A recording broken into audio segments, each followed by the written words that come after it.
Hi, this is Randy White. Today I'd like to show you an example de-embedding with a USB 3 signal.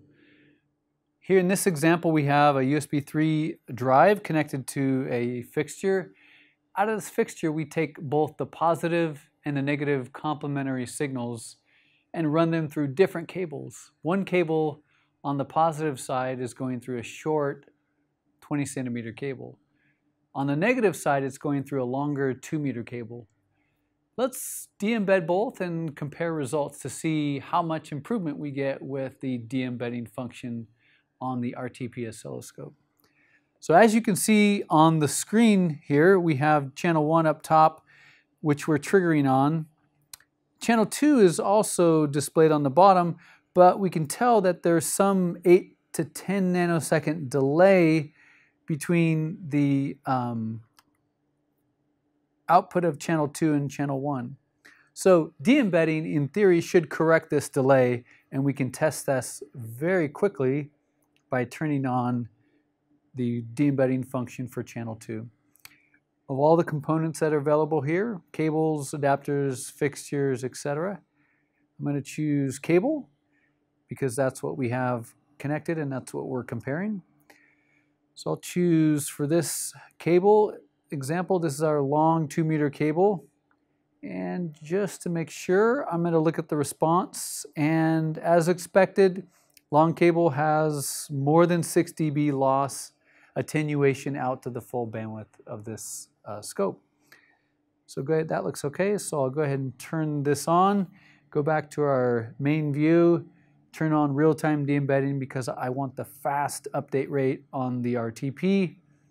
And now I enable the overall de-embedding state for channel 2. And the de-embedding filter is being calculated. We'll turn this off.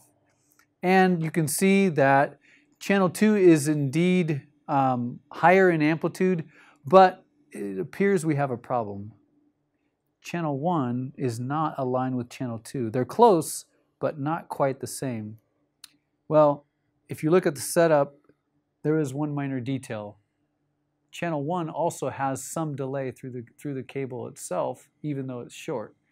So once we de-embed that cable, we expect both waveforms to be time aligned. So now I'll go back to channel 1, add our cable.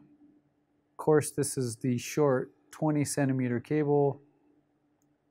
If I look at the loss, this is about 1.25 dB out to the bandwidth compared to the 6 dB loss of the long cable. So turn this on and turn on real-time de-embedding as well. Now I'll go ahead and close this window. And now I compare both channel 1 and channel 2, and I can see that the trigger of channel 1 aligns with the same point in time as channel 2. So this confirms that de-embedding does not only remove compensation, but also aligns the amplitude for each channel. So let's go ahead and take a closer look. If we look at the eye diagram